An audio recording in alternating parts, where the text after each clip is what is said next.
કેમ છોડવું પડ્યું? અને ઉમેશ મકવાણા એવું કહે છે કે વિસાવદર ઉપર પાર્ટીએ જેટલું કોન્સન્ટ્રેટ કર્યું એટલું કડી ઉપર નથી કર્યું, જ્યારે કડીનો ઉમેદવાર એટલા માટે નથી કર્યું કે એ દલિત ઉમેદવાર છે. ઉમેદવારે પોતે એવું કીધું કે એ દલિત છે એટલે પાર્ટીએ ધ્યાન નથી આપ્યું. ઉમેદવારે એવી ફરિયાદ કરી?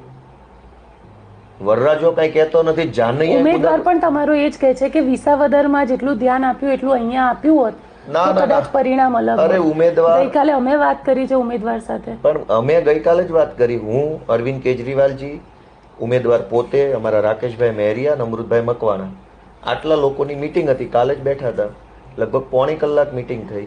એમાં ક્યાંય આ ચર્ચા જ નથી આવી.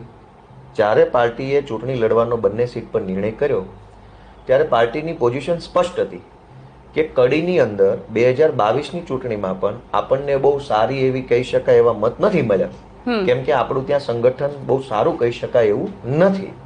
22ની ચૂંટણીમાં કે અમને 35-40 હજાર મત મળ્યા હોય એવું હતું નહીં, 20-25 હજાર મત મળ્યા હોય એવું હતું નહીં. 22ની ચૂંટણીમાં પણ અમને ત્યાં બહુ સારી રીતે કોઈ મત મળ્યા હોય એવું હતું નહીં પોઝિશન, કેમ કે ત્યાં કડી વર્ષોથી નીતિનભાઈ સાહેબ ત્યાંથી ચૂંટણી લડતા અને જીતતા, એટલે સ્વાભાવિક છે કે એમનો એક પ્રભાવ હોય લોકો ઉપર. 5-25 કામ નાના મોટા એમના હાથે થયા પણ હોય, એટલે આમ આદમી પાર્ટીને ત્યાં આવકાર નહોતો.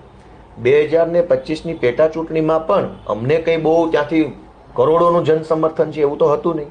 તો પાર્ટીની પોઝિશન પહેલેથી સ્પષ્ટ હતી કે ભાઈ આપણી પાસે કડીની ચૂંટણીમાં બેઝ નાનો છે, એટલે આપણે જોઈએ એટલું એની અંદર આપણે તાકાત લગાવી શકશું નહીં, કેમ કે આપણી પાસે કાર્યકર્તા હોવો જોઈએ.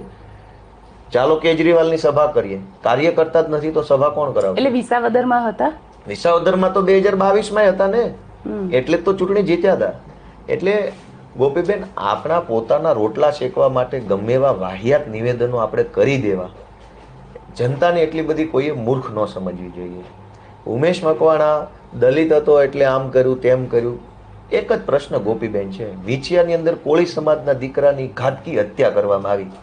ઉમેશ મકવાણા પોતે કોળી સમાજથી છે. કાં એક વખત ના ગયા તમે તમારી જ્ઞાતિના હતા તોય? મીડિયામાં આવીને ગમે એવી લવારી કરવી એ અલગ મુદ્દો છે ગોપીબેન.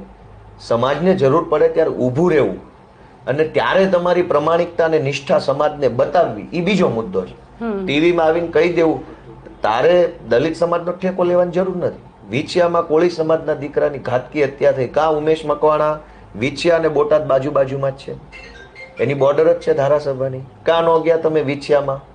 આવડી મોટી ઘટના બની, આખો સમાજ એકઠો થયો, 100 જેટલા કોળી સમાજના છોકરાઓની પોલીસે ખોટી રીતે ધરપકડ કરી, આખો કોળી સમાજ આક્રોશમાં આવ્યો, સંમેલન બોલાવવામાં આવ્યું. આટલી ઘટના બની તો વિછિયાની તરત બાજુમાં આવેલા બોટાદના ધારાસભ્ય કોળી સમાજના છે, તો કેમ એક